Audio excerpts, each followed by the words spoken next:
En 1962, le monde n'est pas vraiment passé loin de la catastrophe. Alors pour éviter qu'une guerre nucléaire se déclenche, les deux grands blocs, États-Unis et URSS, décident d'établir un minimum de contact et un minimum de dialogue entre eux. Et ils décident de mettre en place, entre la Maison Blanche côté États-Unis et le Kremlin à Moscou côté URSS, ils mettent en place une ligne de communication que le célèbre téléphone rouge va rendre célèbre. Mieux encore, à travers différents accords, comme les accords SALT, les deux grands États vont décider de limiter la prolifération d'armes nucléaires. Cette période de détente, d'apaisement des relations entre les États-Unis et l'URSS ne va pas néanmoins déboucher sur une période de paix. Des conflits éclatent, mais à travers des alliés interposés.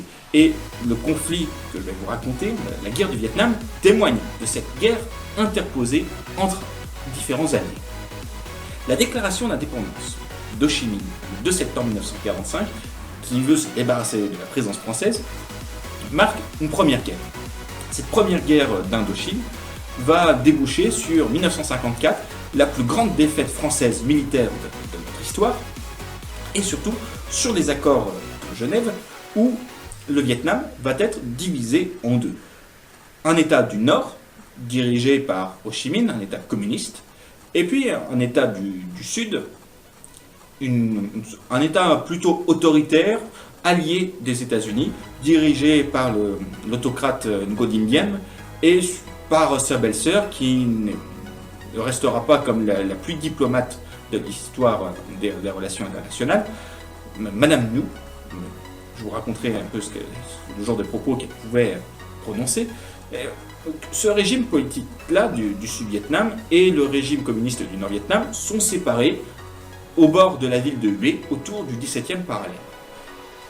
En 1963, la situation va dégénérer. Une révolte de bouddhistes, de moines, dans le Sud-Vietnam, va conduire à un coup d'État militaire. Alors, des moines s'immolent par le feu, en pleine rue, pour dénoncer l'absence de mesures en faveur du bouddhisme dans le Sud-Vietnam, et Madame Nhu osera parler de barbecue de moines.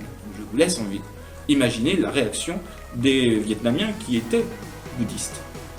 Ce coup d'État militaire fragilise la position des Américains et ils vont prétexter en 1965 une prétendue agression navale entre les armées du Sud et les armées du Nord-Vietnam pour y envoyer les troupes.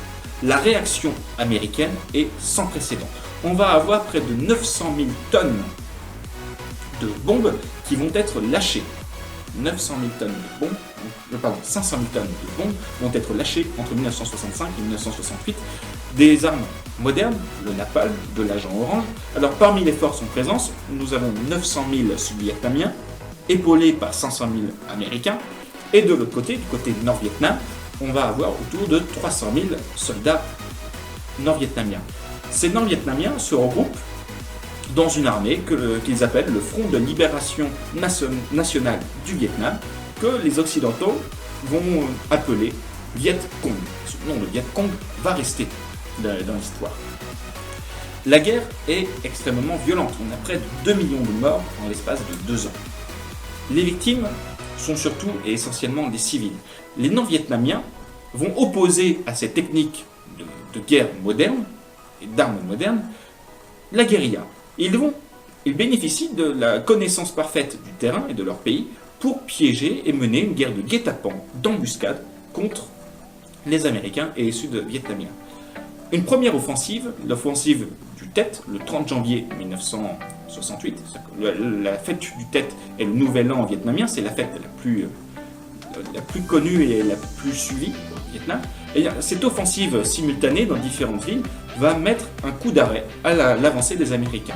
L'estocade finale va être portée en 1975 quand le Nord-Vietnamien décide d'attaquer simultanément plusieurs villes, même Saigon. Et en 1975, les États-Unis vont être obligés de capituler, minés également par une révolte de la population américaine au sein même des États-Unis qui refusent d'envoyer les jeunes combattre et mourir au Vietnam. Cette détente de 1962 à 1978, si elle est marquée par des conflits périphériques extrêmement violents, mais témoigne quand même de relations apaisées, des relations directes entre l'URSS et les États-Unis.